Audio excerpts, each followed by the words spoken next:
Welcome to the Crazy Chicken People podcast. If you're crazy about chickens, then you're in the right place.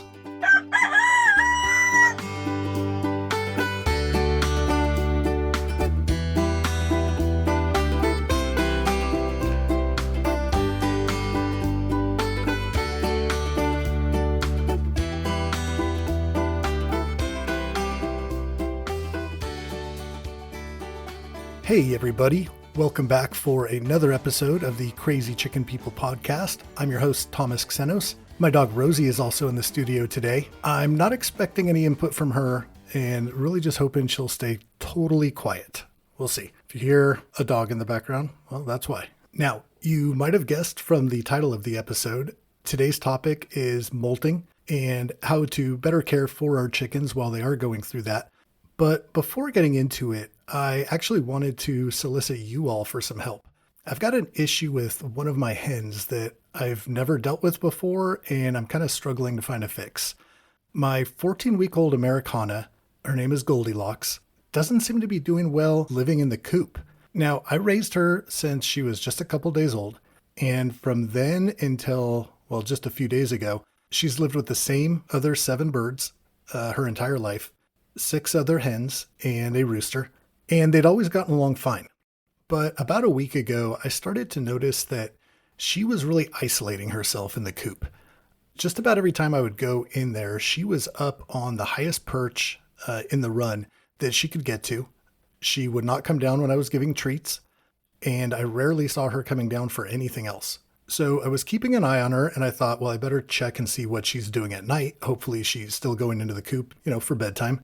But she was not. I saw her in that same spot. She's up on the highest branch in the run, and she seems fine, totally healthy as far as I can tell. Just for whatever reason, stopped wanting to associate with the other birds. And I didn't really know what to make of that, but I thought that I would try moving her to another coop and see how she did with another flock. So I actually moved her and who I determined was probably her best friend in there. I didn't want her to be lonely when she moved over.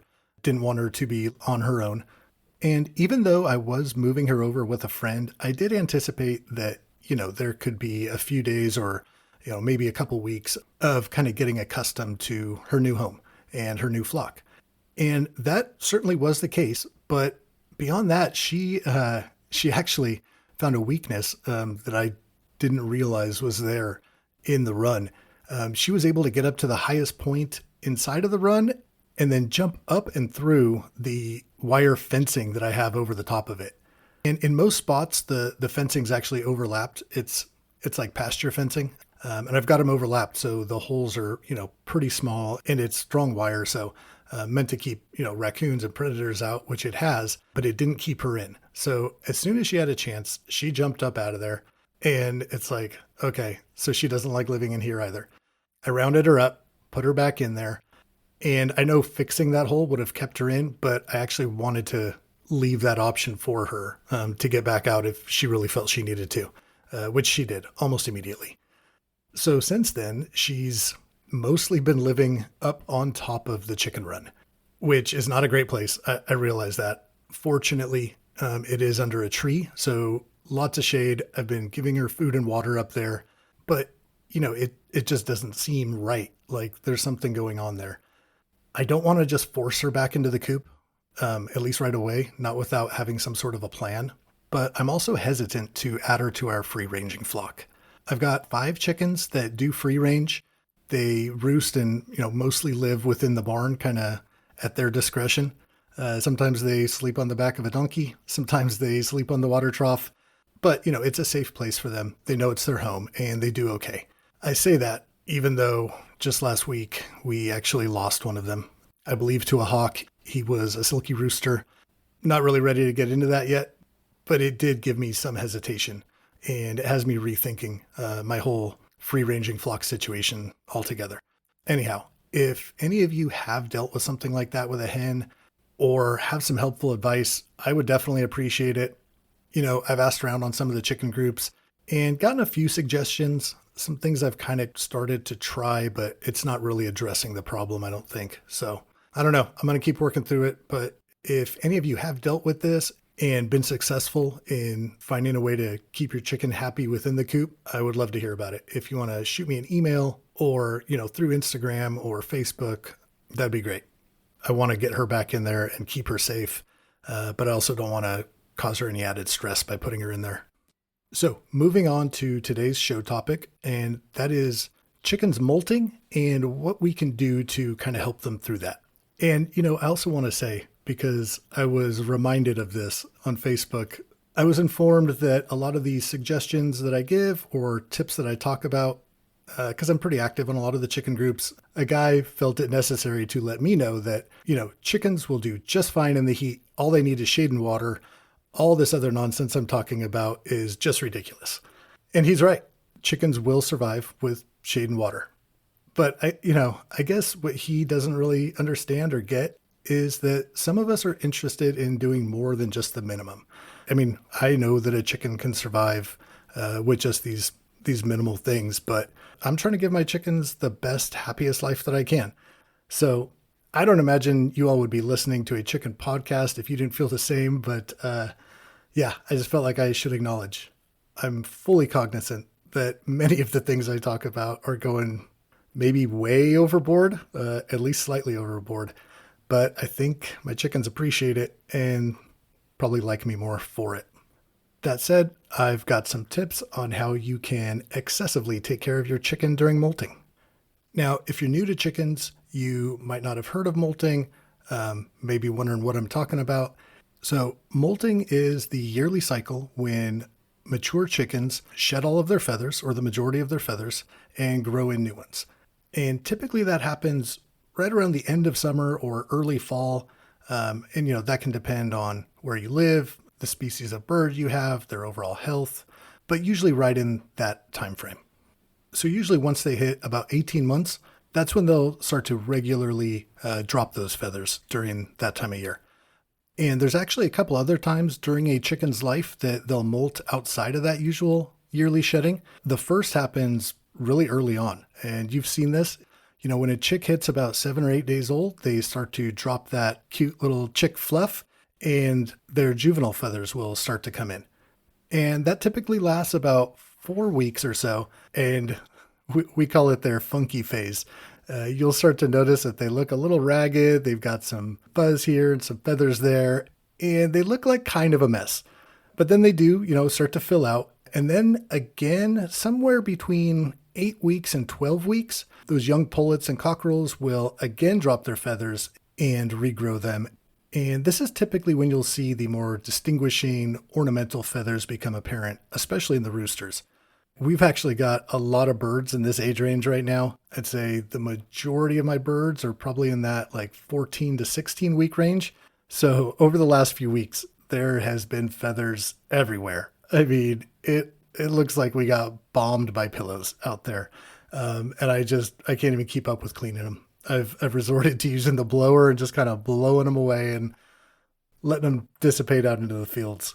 But beyond those first couple, call it mini molts that they have, molting will typically occur annually. Like I said, late summer, early fall, and it can last for a few weeks, or even up to a few months for older birds, or possibly, a less healthy bird, or if they're kind of lacking some nutrition, it could go on for a while. And most often you're going to see the feathers start to shed up around the head and neck area, and then down through the back and through their breast. And then eventually the wings and the tail feathers are usually the last ones to go.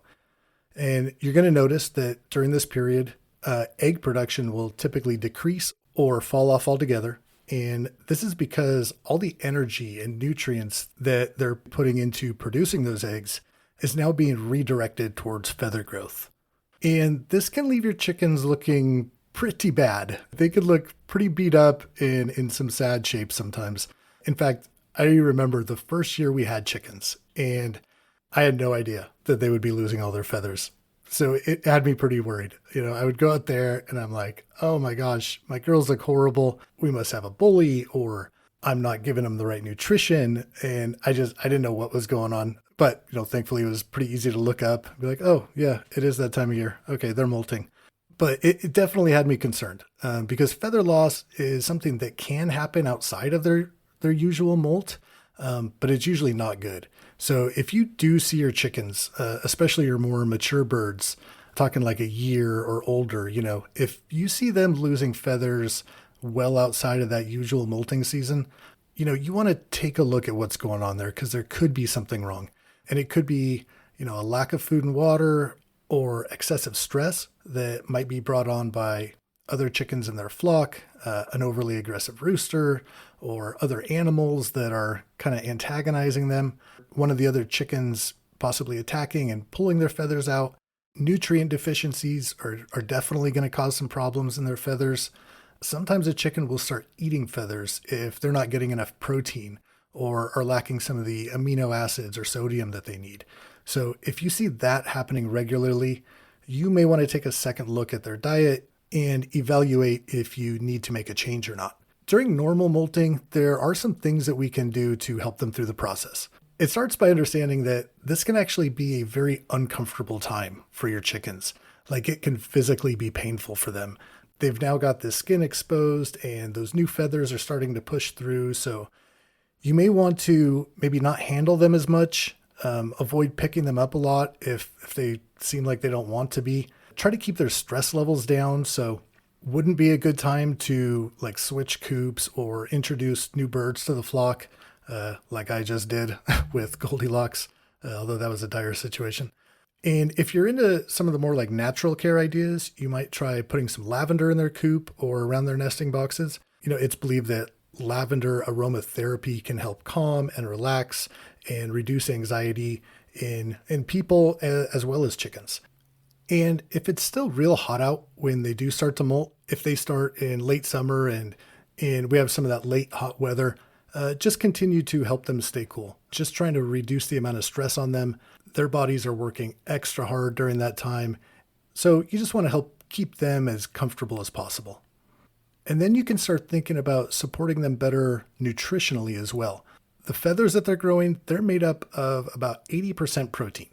So if you can increase their protein intake a little bit, you might switch over to a higher protein feed, like a grow out feed until they're finished, or add some healthy, high protein snacks to their diet, mealworms, pumpkin seeds, fish, other meats as well. I say fish because it's got a lot of the omega fatty acids that are also very helpful in regrowing feathers. Lentils and beans are also good. There's a lot of great healthy snacks you can give. Just want to make sure that during that time you kind of cut back on the high carb treats and, keep those healthier options in front of them. They're going to use the extra nutrients and vitamins as they work through regrowing those feathers. And then avoiding some of the more corn-based treats, or if you throw cob, I know my chickens love cob, but there's very little nutritional value there. And it's really just not a great summertime treat. It's high carbohydrates and mostly empty calories. It can result in just kind of ramping up their metabolism when it's not necessary. So those are great in the winter and can help to keep them warm, but not so much when it's hot out. And even some of the wild plants and herbs that we talked about in a previous episode can be helpful too. Again, just trying to get as much nutrients into them as you can. And hopefully that helps the molt wrap up a little bit quicker. The proper nutrition plays a key role in the feather regrowth. So providing them some of that added fuel to push through the molt is going to help speed up the process a little bit. It's going to help them be a little bit more comfortable, less stressed. It can even help reduce any chicken on chicken assault that can happen when they're trying to get through this. So here in another month or so, I would say be prepared to see a lot of feathers blowing around the yard. You're going to see your chickens looking a little beat up, probably getting a little bit less eggs than you're used to, maybe a lot less eggs than you're used to if your flock is older and more mature. But just know that it's simply a side effect of your flock getting ready for winter. So take the opportunity to help them through it as best you can. Feathers are so important to chickens. Keeping them insulated, it does help protect them a little bit, helps them attract a mate, which is important. I've seen some of those featherless chickens before, and, I've always told people, oh, there's no ugly chickens. I mean, I'll stick to that, but the featherless ones, they're not pretty. I'll say that they're not pretty. So help your birds stay beautiful. Keep taking ridiculously excessive good care of them. I know they love you for it. I love you for it. And it probably makes you feel good. So there's always going to be somebody out there with something negative to say. I still laugh at that. This guy just telling me how ridiculous I was. Anyways, thank you guys for joining me again today. I hope I said something in there that helps you to help your chickens out this year.